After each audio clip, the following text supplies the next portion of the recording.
sais pas si le but de cette audience c'était de me réduire au silence, ça produira exactement l'effet inverse en fait. On ira jusqu'au bout, au bout du combat. On dit aux enfants de parler et quand ils le font, on ne les croit pas et on les remet à leurs agresseurs. On a quand même le gouvernement qui nous a passé des spots de pub sur des chaînes nationales où ils nous disent qu'un enfant est victime de viol toutes les 3 minutes en France. On a la Civis qui a été créée à la demande d'Emmanuel Macron, d'accord, en disant vous n'êtes plus seul, on vous croit, mais on vous protège. Mais bien sûr que non, c'est pas vrai. On est en 2025 et tout ça c'est faux.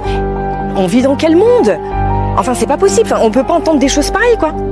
C'est pas possible. On peut pas nous dire d'un côté, vous êtes obligés de lui laisser l'enfant, sinon, on nous menace de prison, de nous mettre en prison ou de nous retirer la garde de nos enfants. Et quand on se plie à ces jugements-là, on nous le reproche aussi. En fait, quoi qu'on fasse quand il s'agit d'inceste, ça se retourne contre nous. Voilà, on est coincé à tous les niveaux.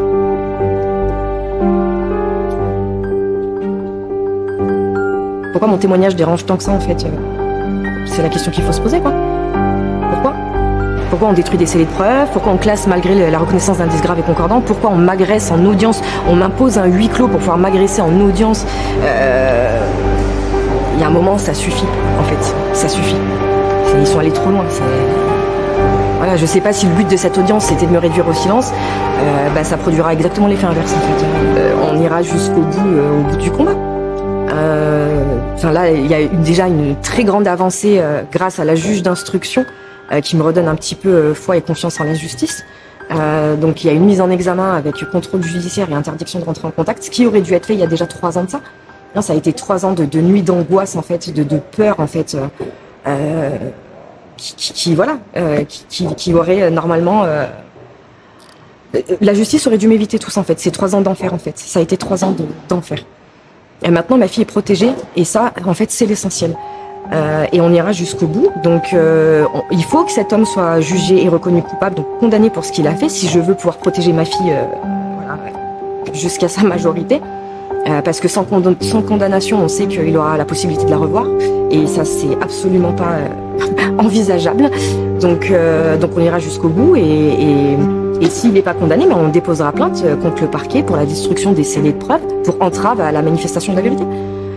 Donc, mais on ira jusqu'au bout du combat. Je ne suis pas la seule dans ce cas-là.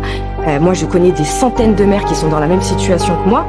Il y en a plusieurs qui m'ont contacté via les réseaux suite à la médiatisation de mon affaire pour me raconter leurs histoires, l'horreur que vivent leurs enfants et dont certaines. Enfin, moi, j'ai été aussi à des conférences sur l'inceste où j'ai encore des témoignages aujourd'hui qui me hantent, où il y a certaines mères qui prennent la parole et qui expliquent comment leur enfant s'est suicidé parce qu'elle les obligeait à aller voir leur père, parce que la justice obligeait en fait cette mère à amener l'enfant en visite chez le père, et l'enfant à chaque fois qu'il retournait chez sa mère se plaignait de viol, et elle lui expliquait que si jamais elle ne respectait pas les droits de visite du père, soit elle risquait d'aller en prison, mais qu'elle risquait aussi de perdre la garde de son enfant.